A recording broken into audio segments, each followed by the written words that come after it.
This is the Keychron K2 wireless. Now, Keychron as a company is only a few years old, and it was formed by a group of keyboard enthusiasts. The K2 wireless is their most successfully funded keyboards on Kickstarter, and there's a good reason for that. It starts at $69.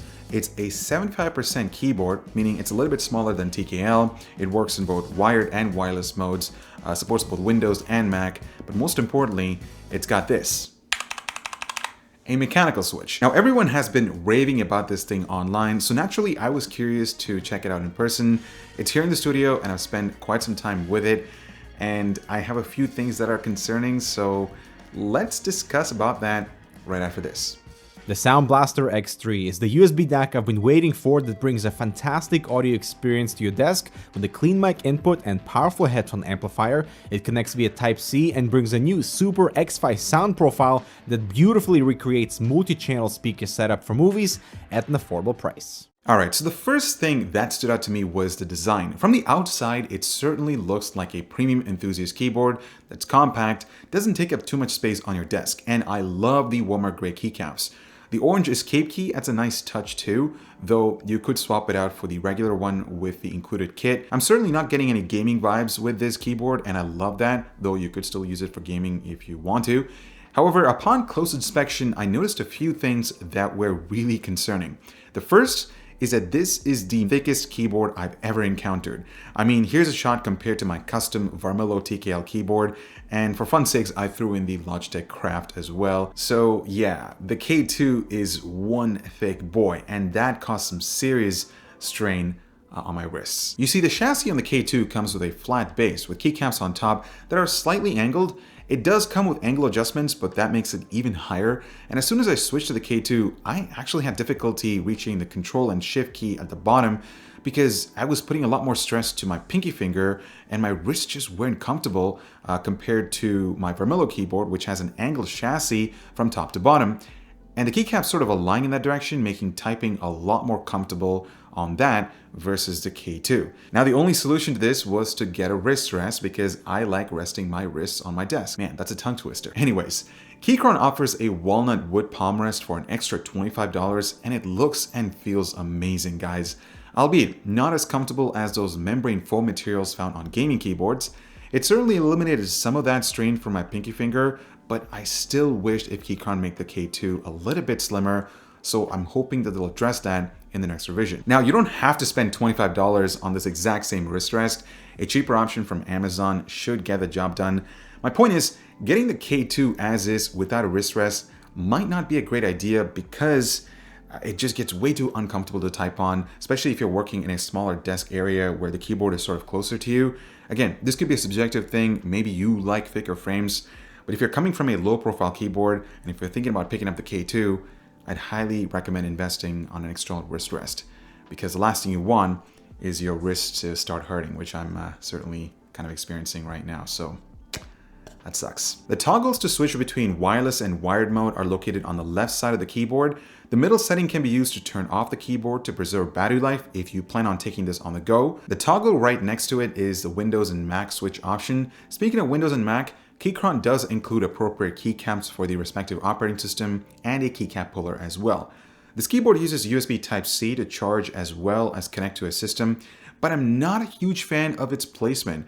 I would have preferred it to be at the front for a more sleeker look, but that could just be me. However, the cable that's included is right angled, so nothing to worry there.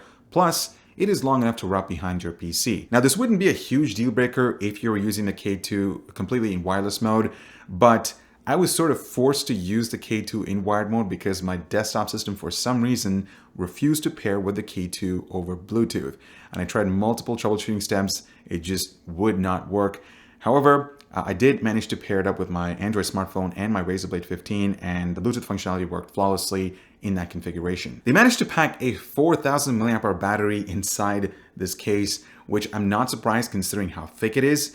Now, battery life is supposed to last for 3 to 5 weeks on a regular setting, but if you enable RGB lighting, it's set to last for 20 to 80 hours, depending on the effect you have it on and the brightness level. So take that for what it is. Unfortunately, I wasn't able to test battery life on this thing because my desktop system just refused to work with the K2 over Bluetooth mode. I did realize something as I was putting together this video. It would have been really cool if Keychron included a 2.4 gigahertz wireless receiver, because that way I wouldn't have to deal with, multiple issues with Bluetooth, specifically because having a dedicated wireless receiver gives you a much more reliable connection than relying on Bluetooth with desktop systems, because I've not had the best chance or the best luck with Bluetooth and Windows PCs.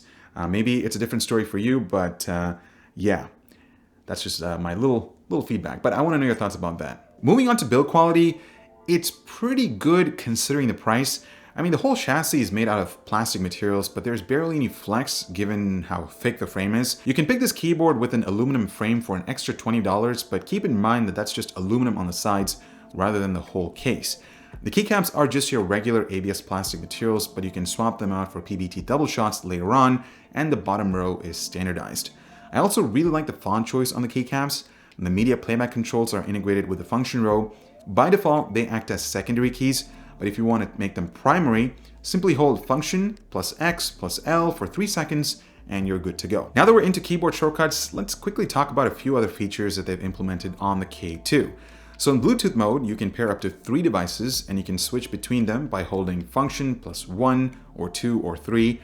This is really convenient if you're switching between multiple systems at the same time. There's an auto sleep mode built in to preserve battery life, so the keyboard will basically go to sleep in 10 minutes of just idling, but you can disable that by just holding function plus S and O. RGB lighting has made its way into the K2, which is understandable because there is a market for that, and it's a $10 premium over the base $69 model that only comes with white backlighting. If I were you, I would just skip the RGB model because it just doesn't suit the design of the K2.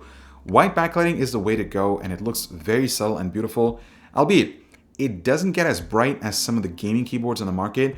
Also, keep note that the white lighting isn't necessarily pure white. It outputs a cooler tone, which surprisingly complements the gray keycaps.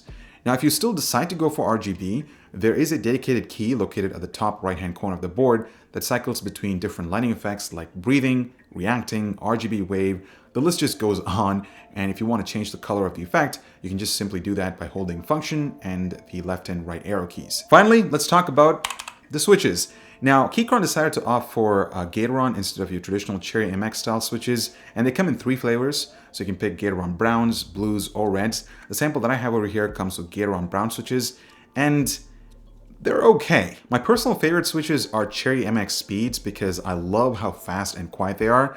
That being said, these Gateron brown switches offer a good balance between tactility and speed. There is a slight tactile bump that's not as pronounced as Cherry Browns, but I did notice a large variation between switch feedback. For instance, the Enter key has an odd squeak and a different tactile feedback than the backslash key. I mean, I'll give you a quick sample right there. It just doesn't sound consistent. Also, some of the keys like spacebar, B, and some other keys, they actually exhibit a metallic reverb within the chassis, and it's just not that pleasing. The spacebar also wobbles a lot. Overall, it just feels like some of these switches weren't binned, and I certainly wasn't expecting that for a $70 keyboard. Because if I look at the competition, the one keyboard that comes to my mind is the G.Skill KM360. It's an excellent keyboard for the size, comes with amazing switches, cherry switches to be more precise, and it's only $50. So what you get for that is just a lot more superior, at least in terms of switch mechanisms and the way how they feel compared to Keychron K2.